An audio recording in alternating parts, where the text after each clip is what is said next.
the Amazon in 1970, I became very shortly impressed with the need to attempt to preserve living plants that had a potential medical impact. Plants with a folk history of healing or psychoactivity or some other function that made them worth saving. And the first notion was that we would buy land in Colombia. And I did this, and to this day own 10 unclaimable hectares near Florencia in southern Caquetá. But I would have to wrestle with coquineros and M19 and several other factions to be able to even walk that land. So over the years, the idea sort of was fallow, and then about 6 years ago, Kat and I decided that our 9 acres of land that we owned in Hawaii could be turned into a nonprofit foundation and put toward this project. And we did that, and we organized to buy 9.5 additional adjacent acres. So what we have is a project in Hawaii of 19 acres of rainforest land. That's land at about 2,200 feet with 80 inches of rainfall a year. And 2,200 feet in Hawaii at 19 degrees north latitude is roughly equivalent to 7,000 feet in the Andes at 0, which means it quite nicely approximates what's called the montane or cloud rainforest of the Amazon. So we found that we could bring plants there and propagate them, and they would survive. And this is what we've been doing. Nicole was someone that I met in, 1980, when I was down there on a joint Harvard, University of British Columbia expedition that was getting my brother his PhD. We knew Nicole's books, her book, but in the course of bringing in all these plants from the bush and spending time with her at UNAP, the botanical facility there that Francisco Ayala runs, her knowledge, her enthusiasm for all of this stuff, her conviction that there really was a medically important dimension to all these plants spurred us onward. Well, now the foundation has been up and running for several years. Many of you are contributors to it and generously support it. Those of you who are not aware of it, I call it to your attention. It seems pretty clear that the destruction of the rainforest, the war against drugs, the issue of higher consciousness, the issue of the first world's relationship to the third world, all of these disparate socio-political concerns are somehow spun together. The issue has to do with plants, people, land, resources, and the future. If the botanical, ethnomedical heritage in the warm tropics is not preserved in the next 30 years, it will just be lost forever. And this is not only a South American problem. The forests of Africa are even more heavily impacted by human usage and unsound extraction processes. The forests of eastern Indonesia are next, I'm sure. And in each case, the whole, they say there can be a technological fix for almost anything. But once a species becomes extinct, That's it for all eternity. That particular genome, that particular solution to life's vicissitudes will never be expressed again.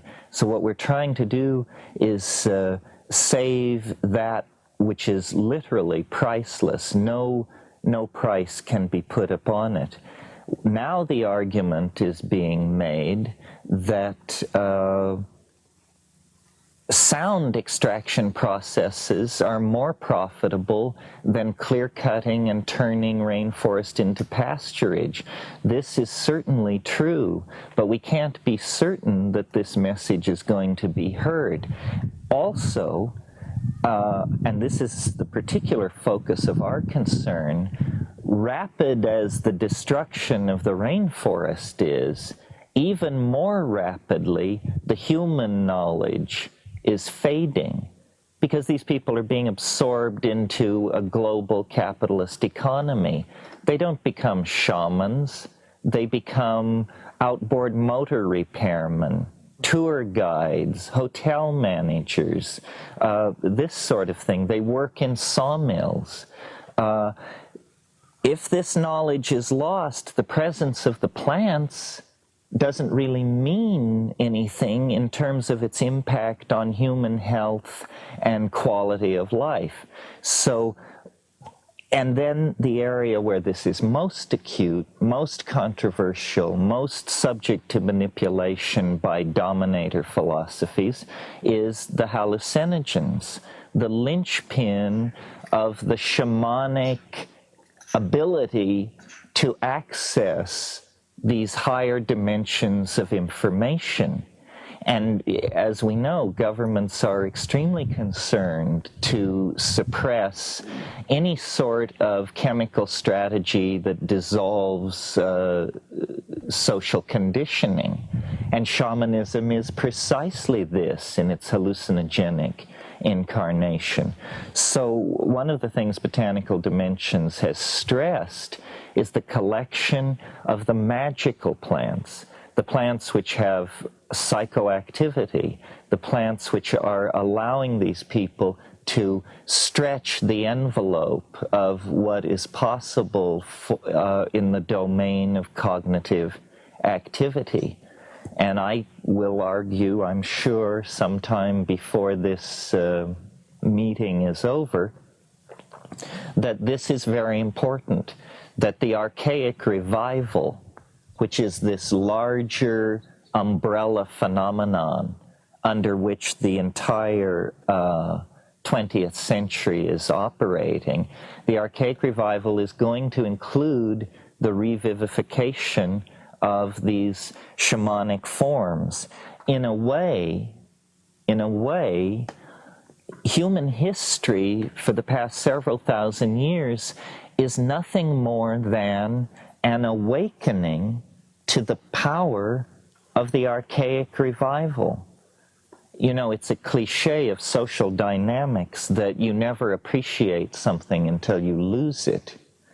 And some people think this is what first marriages are for.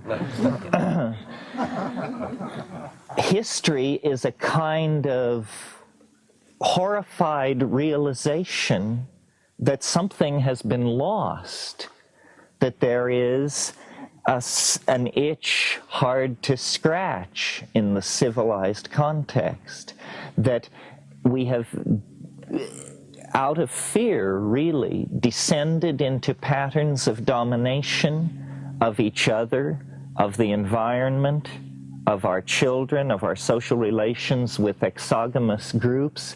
We have descended into a dominator pattern that is basically based on clutching, on fear. And I'm sure most of you have heard me argue that this is the consequence of ceasing basically to do enough hallucinogens in the diet. That, in fact, what human beings were flirting with over many, many tens of millennia, let's say from 100,000 years ago to 15,000 years ago, human beings were in a flirtatious situation with a symbiotic relationship with this mind resident in vegetable nature. Now, you all know that what classic symbiosis is in biology. It's where, let's take the example of the little fish who lives in the sea anemone, and big fish don't bother it. It gains protection. The sea anemone gains access to larger prey, which come to investigate the little fish. That kind of symbiosis is genetically locked in. And if you take the little fish away from the anemone and put it, let us say, in an aquarium without anemones, it doesn't die. It doesn't go into an immediate physiological crisis. No, what happens is it simply has a low body weight and a short lifespan. In other words, it is under stress. And I believe, I hope I'm not deluding myself, but I believe that the lost secret of human emergence, the undefined catalyst that took a very bright monkey and turned that species into a tormented, self-reflecting poet-dreamer, that catalyst has to be sought in these tertiary alkaloids in the food chain that were catalyzing higher states of intellectual activity. And I've pointed out to you ad nauseum, I'm sure, the reciprocal feedback relationship that was working there in the case of the mushroom, in the veldt situation in Africa, it was promoting at low doses visual acuity, which was feeding back into the hunting and gathering process, making those animals with this increased visual acuity more adaptively successful, hence more reproductively successful, hence they're outbreeding their competitors. At higher doses, psilocybin actually causes a generalized arousal, which includes sexual arousal. Again, it becomes a catalyst for increased reproductive success. More instances of copulation in a situation like that lead to more successful births of those into family structures where the alkaloid has been accepted into the food chain. Well, this would be only an obscure topic of interest to primatologists were it not for the fact that it is a crisis in consciousness which confronts us globally. Consciousness is the commodity that if we do not have enough of it, do not produce it fast enough, then the momentum of the processes we set in motion in our ignorance is going to sterilize the planet and do us all in. So we have to have consciousness. Well, then you look at the smorgasbord of ethnographic possibilities and you discover this institution of shamanism. It is the institution of planner, of visionary, of manager, of large system coordinator. That's what it's about. You call it magic on one level, you call it curing, you call it folk psychiatry, or weather prediction. Shamans have been involved in all of these things. But as Nicole made so eloquently the point last night, to these deep forest people, it is ordinary. It is ordinary. They live in a different cultural dimension than we do. Dimensions which to us are completely value dark are to them completely transparent. And dimensions which to us are extremely rich and complex, the inner world of the nucleus of the atom, let us say, are for them totally value dark. They don't even cognize the possibility of asking the question. But nevertheless, the specialization in these various domains is not something where one is as good as another. Consciousness is the domain of immediate experience. How are we going to save this planet?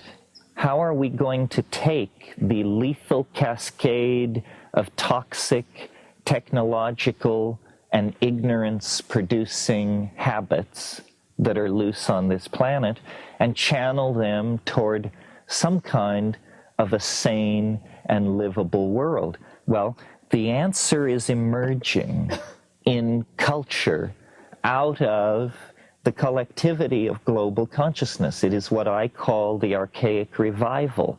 It is this very large turnover in the mass mind. Some people call it a paradigm shift. It's an effort to recover the sensory ratios, the feelings, and the attitudes of 15 to 20,000 years ago, before fear, before ego, before male dominance, before hierarchy, hoarding, warfare, propaganda, child abuse, all of these things. And the answer lies, as was indicated last night, in integration into the dynamics of nature.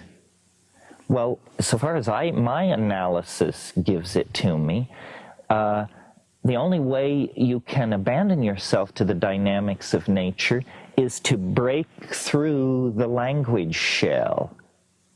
You must cut through the aura of programming and cultural assumptions that surround us from the moment we are able to speak. The only way this can be done is by dissolving the boundaries of ego. Ego is a structure that is erected by a neurotic individual who is a member of a neurotic culture against the facts of the matter. And culture, which we put on like an overcoat, culture is the collectivized consensus about what sort of neurotic behaviors are acceptable. Now, I don't know, so you see, what I see going on in the Amazon is a very radical psycholytic therapy where they are dissolving, literally dissolving the boundaries of self, culture, and ego assumption.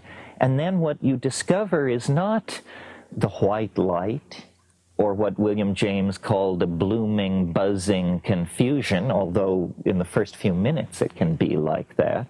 But what you really discover is sentient, organized, living, loving nature.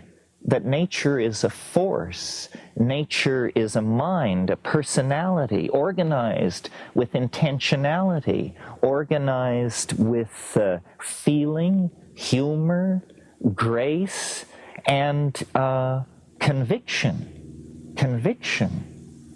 And if you can get right with that conviction, then that's the secret of dancing in the waterfall. That's the secret of the shaman's apparent transcendence of the rules of mundane statistics. Because that is what it is. The shaman doesn't violate physics. He or she simply knows how to push the improbable to its greatest extent. And in Eastern philosophy, this is called the Tao, abandonment to the flow, fitting of the small pattern into the larger pattern. Well, I think these things are very important because I think that psychology, psychiatry, psychoanalysis, it's a good idea, but it will never reach any kind of operational effectiveness until we look to these native healers all over the world and study their methods, and their methods are chemical and personal. It's a combination of care, attention, intention and chemistry that allows consciousness to be made malleable and then recast in other forms. So I find myself this weekend explaining myself. That's what I feel like I'm doing. Why does someone who extols the self-transforming elf machines of the DMT space also claim to be a conservationist, also, have a mathematical dog and poodle show? Well, it's because all of these things emerge out of the concrescence of consciousness, its intention toward its own transformation. Nature is the answer. It's not enough to be like Wordsworth. It's not enough to, this is not, Mao Zedong said the revolution is not a dinner party. And certainly the ecological revolution is not a dinner party. Poetic sensitivity to the death of the planet is not what we're striving for here. What we're striving for is to halt, overturn, and back out of the impending death of the planet. It is very clear now that consciousness will decide that the planet, there are not rosy futures of suburban housing and ratatouille to be extended endlessly into the future. We are approaching a bifurcation where it is either going to become heaven or hell, one or the other.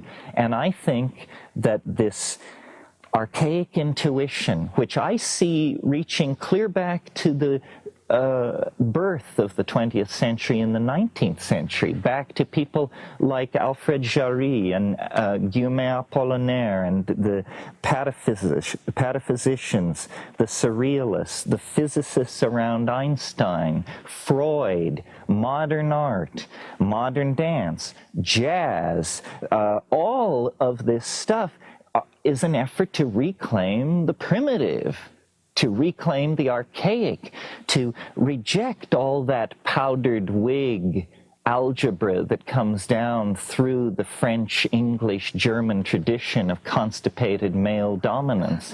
And instead, intuit, that's what it is in Freud and Jung and the New Age, and intuit our way out. But now we're the intuition is rising to the surface. We no longer have to operate without the presence of the goal firmly in hand. The goal can now be stated. What this is all about is a return to archaism with the lessons learned in history.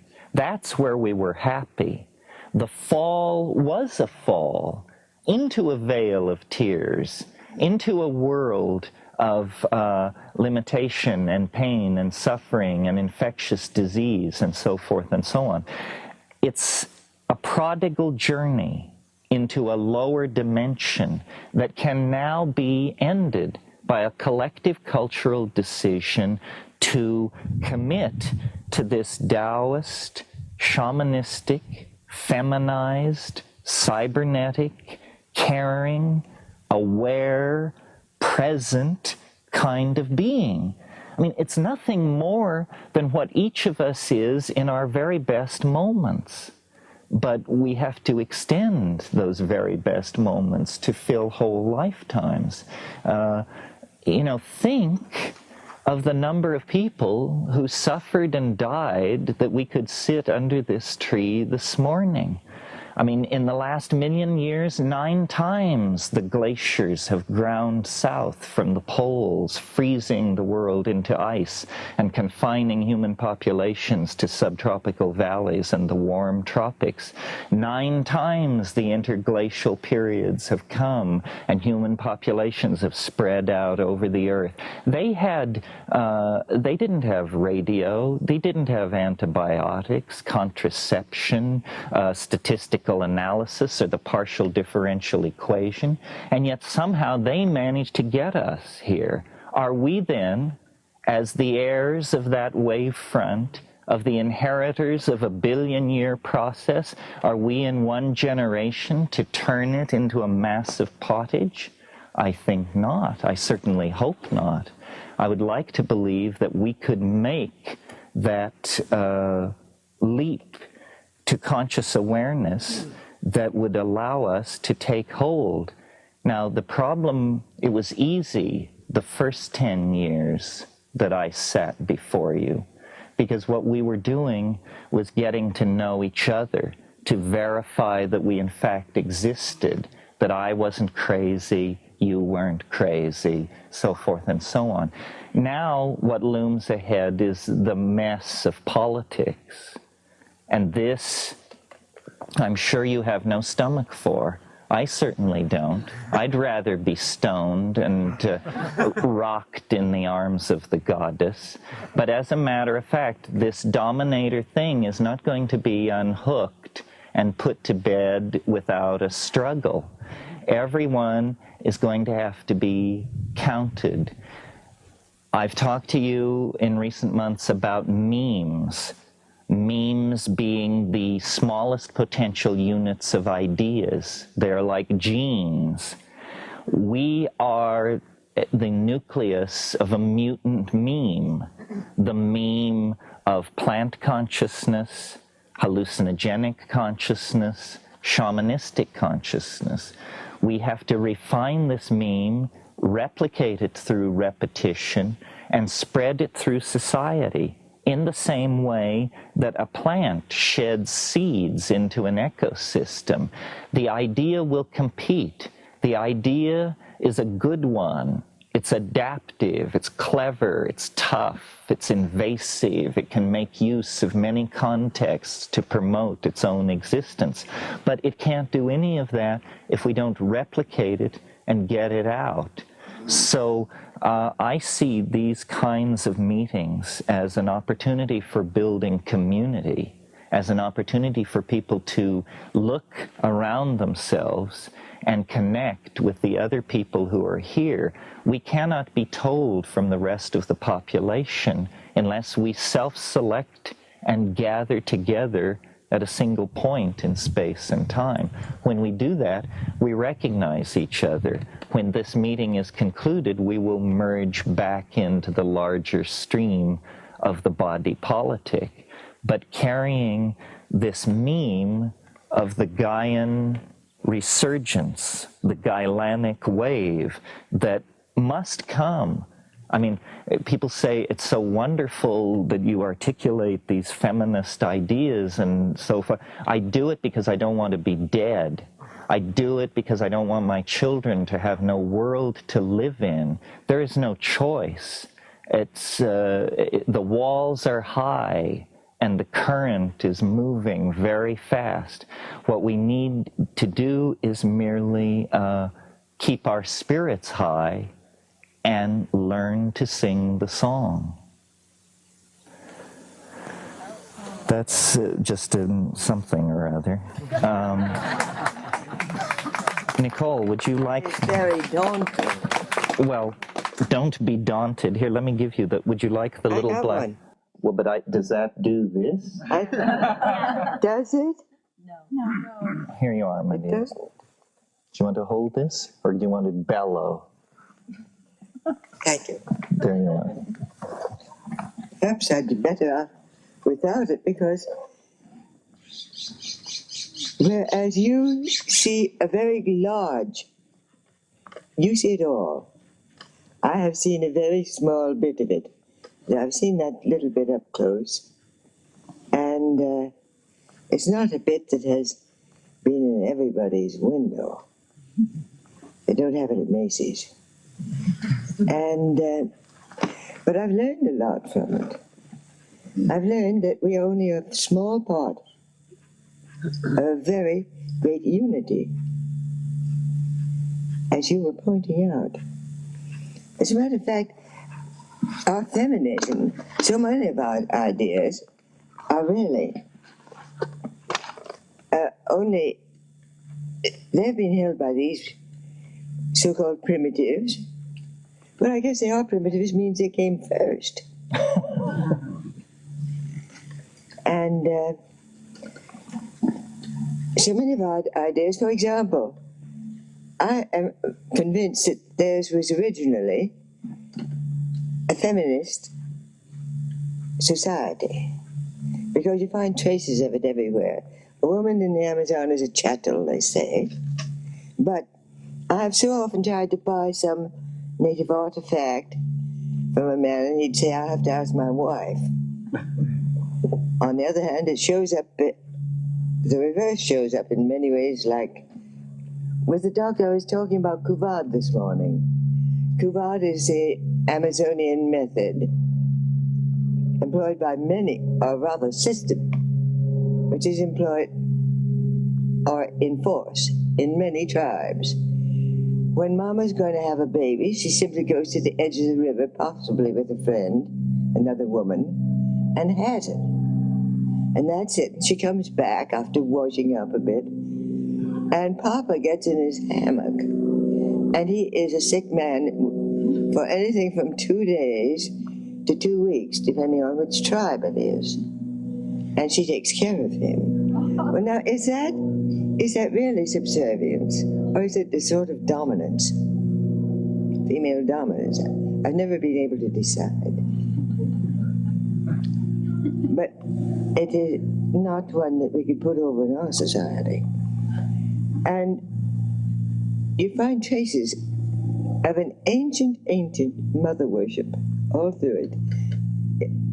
They'll speak of as you know, they are animists, which seems pretty reasonable when you're amongst them, because trees have spirits, rivers have spirits. They are entities, they have personalities, and they have a will of their own, according to native belief and sometimes mine. And that power is described as residing in the mother of the tree, the mother of the river. The spirit of it is the mother. Well, the mother, all through Amazonian tribes, cultures, as far as I know, the system is that mother has acquired authority, usually over the girls for a long time, but over the boys only when they're very small. When they're bigger, they go out and learn to hunt, fish with Papa, and they get initiated. The initiation for the girls is somewhat more peculiar. The tikuna, for example, when a girl reaches marriageable age, which it can be any time she reaches puberty, they give a great fiesta after keeping her locked up for 6 months in a little circular hut built in the center of the big communal residence. And then at the end of that, she's brought out, and there's a very great and very drunken fiesta with all the men wearing elaborate masks. The girl is beautifully dressed with feathers and paint, but the men wear these hideous masks, and they chase her around, supposedly scaring her to death. And then at the end of it, she is seated at dawn on a tapir skin, and 2 old women will pull out every hair in the poor girl's head. It's called the pelación, the peeling. And that is to teach her that matrimony is no bed of roses. It all goes back, and she is immediately available for marriage. But that doesn't sound very matriarchal. But maybe there are the seeds of, because there is when the hair goes out, it's almost like a rebirth. Her beauty is reborn, her interest is reborn. And hair in some civilizations has a certain mystical property, a certain power. Nothing like the power of the name, of course. The power of the word we hear about a lot in our Bibles and so forth, and in a lot of courtrooms. But the power of the name is even greater in the Amazon. And, for example, if you know the name of people in some tribes, a private name, you have power over him, a mystical power. And no amount of force can break that power. But that is why it is a very, very bad manners amongst the Witotos to say, what is your name? If you ask him his name, he'll give you a Spanish name like Agustin or Lucia, but never the Witoto name. And it is a great honor. I have had the great honor of being given a name in Shipibo, because I've had a lot of time with that tribe, and they're good friends. And my name is Kaiuzna, which means widely scattered. You also get a secret name. Now that's the name the other members of the tribe will use. But then you get a secret name which only the shaman and you will know. And I unfortunately wrote my own notebook, which I lost. It's so secret that I don't know it myself.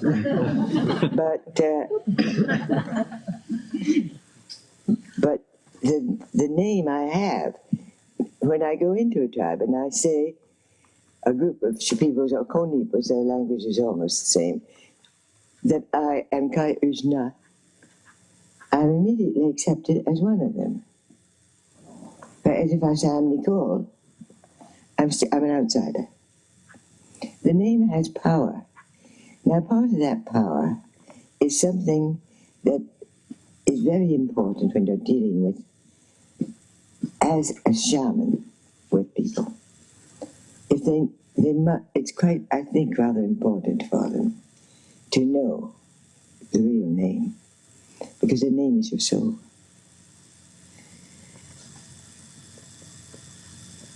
Etiquette in tribes, of course, is very rigid. And in some areas, they still keep the ayahuasca ceremony very secret from outsiders. Not secret amongst themselves, of course, because it is an entrance into the real world, as they say it. Terence can explain that to you. And in that, you can see, or the shaman will see for you, where you lost such and such a thing, or who is your secret enemy, or if somebody's sick, who is the witch doctor who sent the dart that made him sick, or even killed him, because no death, strangely enough in the tribes I know, no death is ever normal. Death is not accepted as a natural thing. It is an act. It is something that is put upon you by another person. A witch doctor, or, of course, it's not now so much, but there used to be a great deal of killing in wars, but wars mostly for honor. Revenge killings. Honor is such a big thing with them, and it is so closely associated with revenge that some of the tribes, the warrior tribes, were dying out. There were almost no able-bodied males left over 40 in the Agoduna and all the Yugoslavian tribes. And in fact, their attitude toward killing was rather different from ours. I heard one of them who had become a convert and telling what a good Christian he'd become. And he said, I gave up drinking very easily. That was no trouble. I gave up women and doing things I shouldn't very easily. But giving up killing, that was a different matter. I had to think for a long time. And you see, I was a good killer. A very good killer. Everybody knew me. And I like to kill people. It's a sport. And it's a sport that gives you the same kind of honor that becoming a champion at anything, any sport in our civilization can do.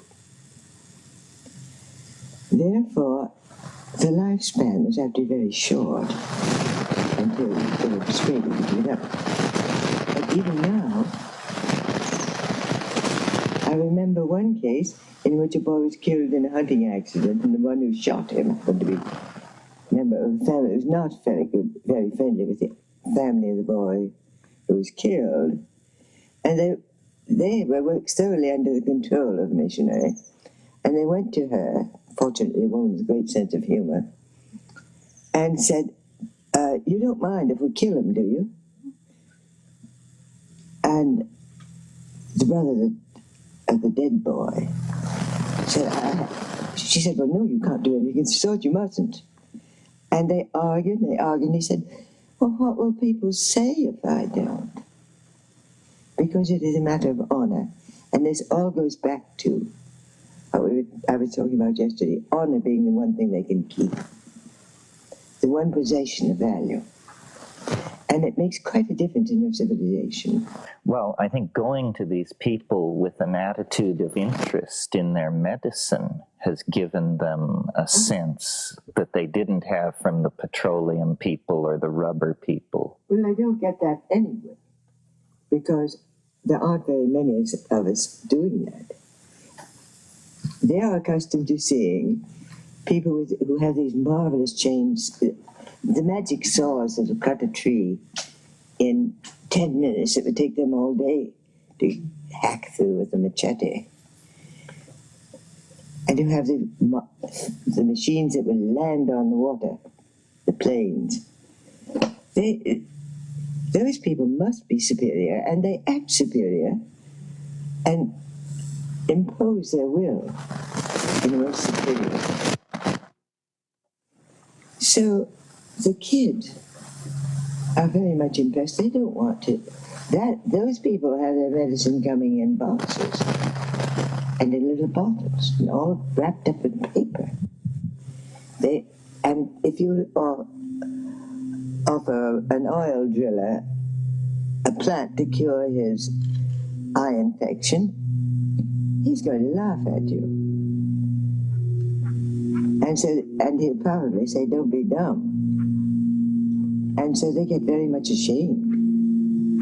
And they not only won't confess to knowing anything, they will not learn anything. So it's all being lost. And that's why I've had to scurry around so and try to get all I can.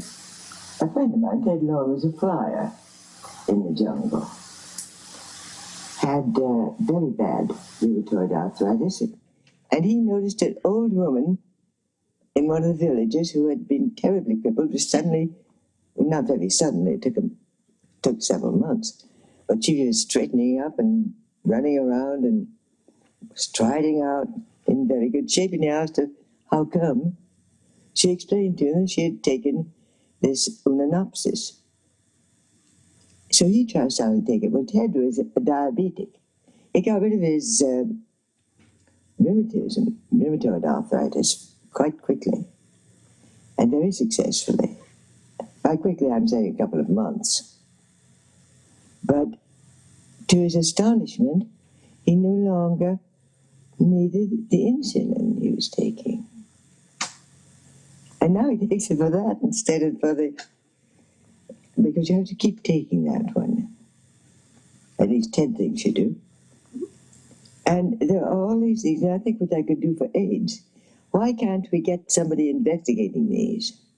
Why isn't more work done? Why isn't there big noise? Everybody says it's because, well, who knows, maybe suggestion. It's a little hard to suggest laboratory tests or to influence microscopic slides. And it's a little hard to, it's a great deal harder to influence minds into accepting the fact that some of these primitive people can know things we don't. Their hallucinogens are the thing. I I've asked witch doctors how they learned about the plants. They will say, well, the plants tell us. And then when you get really talking it over with them and you're very good friends, they will explain that they, as they take their ayahuasca, one man told me, he takes it under a tree and he goes higher and higher and higher and higher in the tree. And as he goes up, different plants at different levels come to him and explain their uses.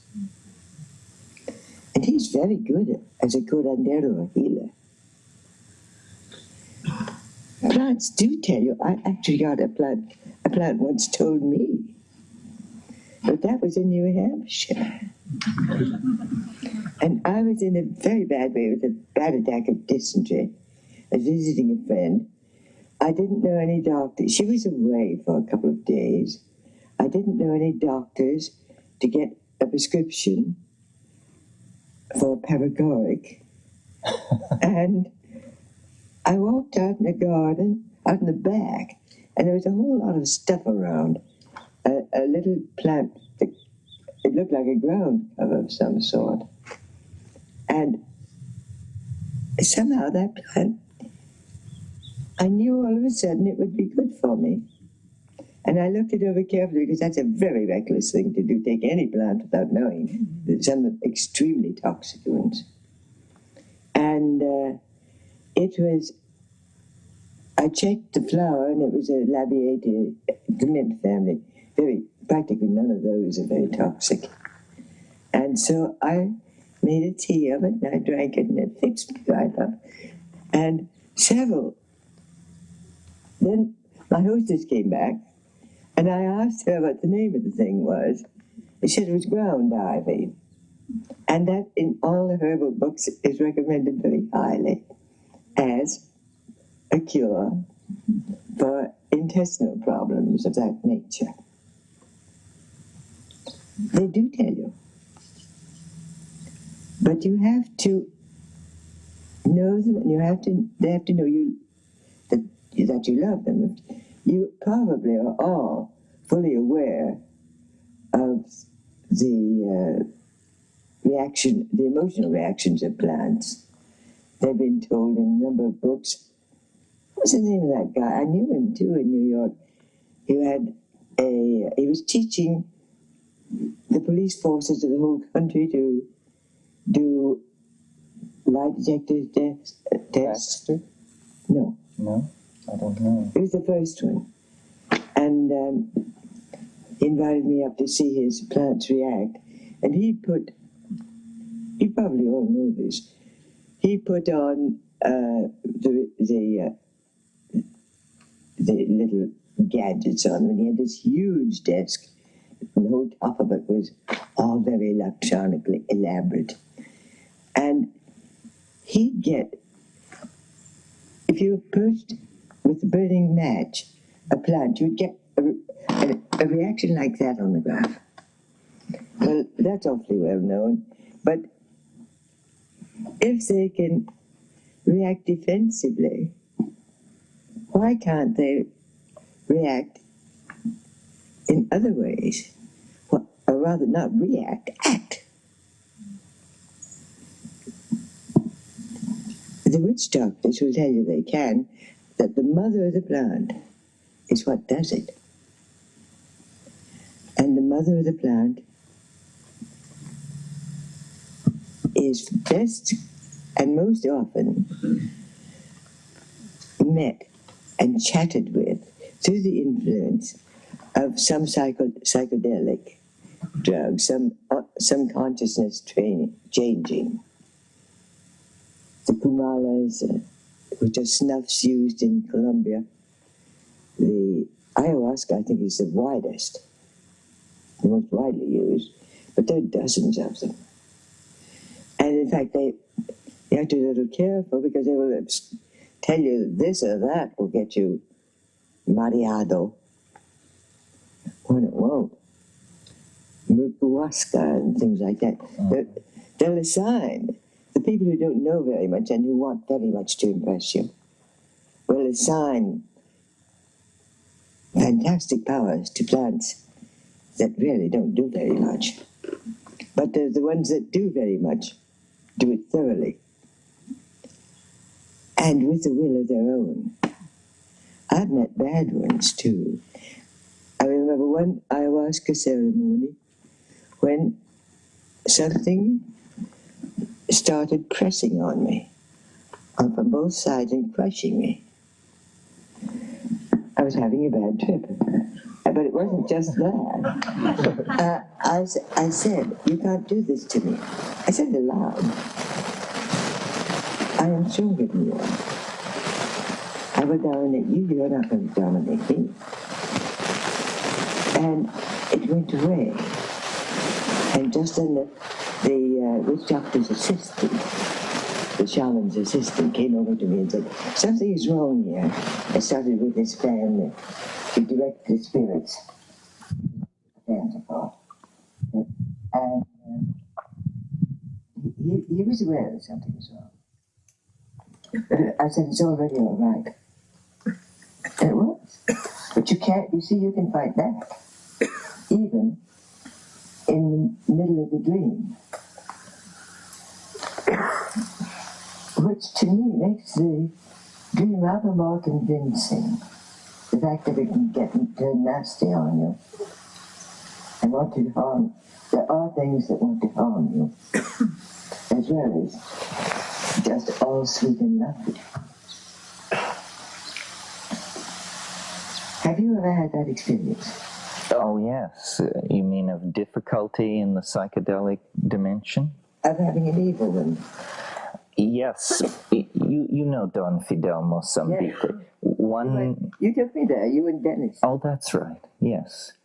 Well, this was an ayahuasquero, very accomplished, and Kat and I lived with him for many weeks in 1976, and there were many ayahuasca sessions, but one night, about 30 people in a blackened shed, and these buildings in the Amazon are built up on stilts because of floodwaters, and the singing had been going on for hours and hours, and suddenly, in the midst of a silence, or rather a song ended, and as this song ended, the wind started to blow, and a dog began barking outside, and in the next room, a infant began to scream, and this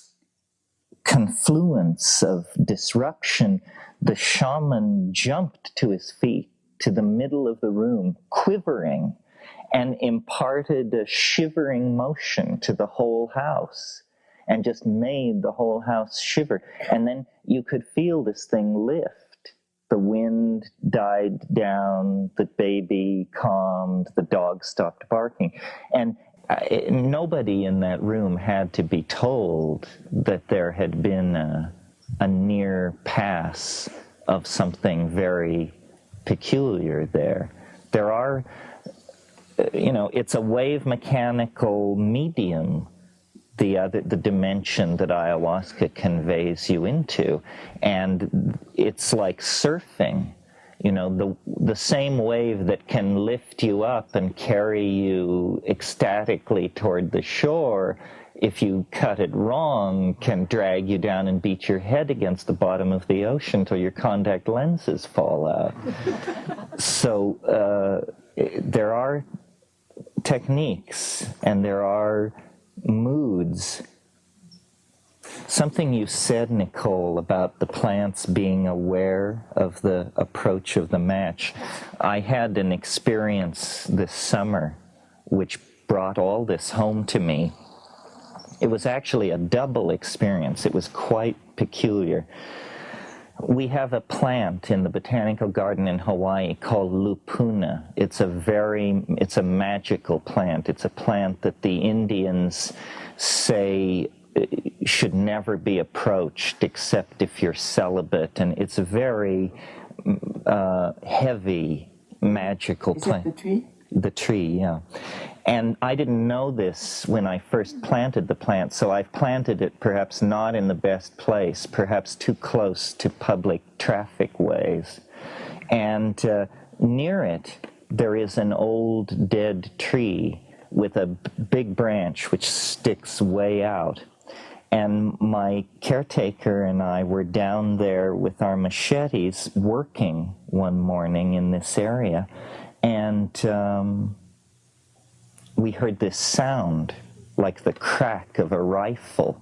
And we both stood up, put down our machetes, we're scanning around, when suddenly we see this dead branch break off directly above the pukulupuna tree, this branch of an ohia tree, which must have weighed many hundreds of pounds, was falling right toward this little treelet, which is about this high.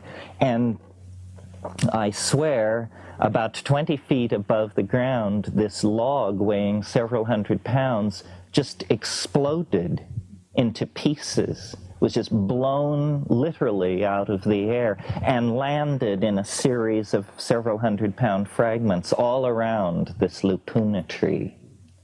So, it was approached being supernatural. I mean, I looked at Kenny and said, "Did you see what I saw?" And so this seemed to me an instance of a plant being able to protect itself. But I was very concerned, this is now the coda on the story, or the second half.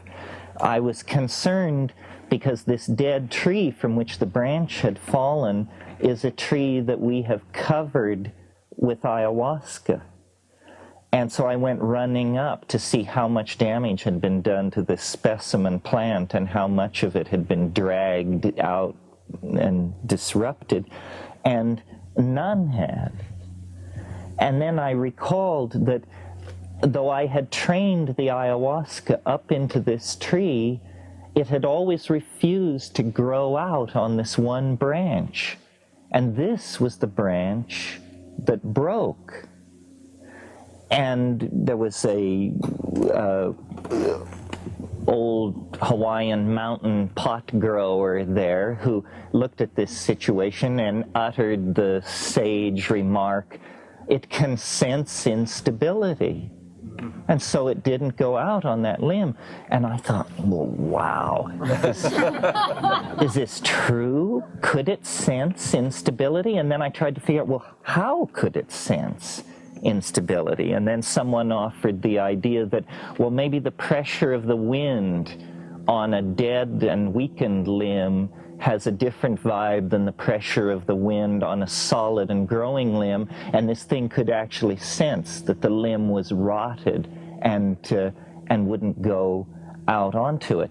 Well, so then I began looking around at all the other ayahuasca vines climbing on dead trees in the neighborhood, and I noticed that there were certain limbs that they always avoided, and no matter how densely they ramified through other parts of the tree, they would not go out onto these certain weakened, extended branches. Well, you know, for me it was like an object lesson. It was an objective lesson that some of these things that we say about plants are true. Well, then all you have to do is the thing that Nicole says I do best, which is pull back to the cosmic perspective and say, if a plant in a Hawaiian forest, a vine in a Hawaiian forest, refuses to go out on a weakened tree branch because it senses instability, then what are the resources that the global ecosystem can bring to bear on the situation when it senses the instability that is represented by human history? It means that the vegetable world is able to react. The vegetable world is sensing and processing information. Now, we can't know its thoughts. In my little example about the ayahuasca, we can't know its thoughts, but we can see what value It was seeking to maximize by creeping out on that weakened limb. It wanted to live. It didn't want to go into a situation of danger where then it would be jerked to the ground by hundreds of pounds of falling inert material. It wanted to live. It sought to maximize life. Well, how much greater then must be the power of the endangered rainforest?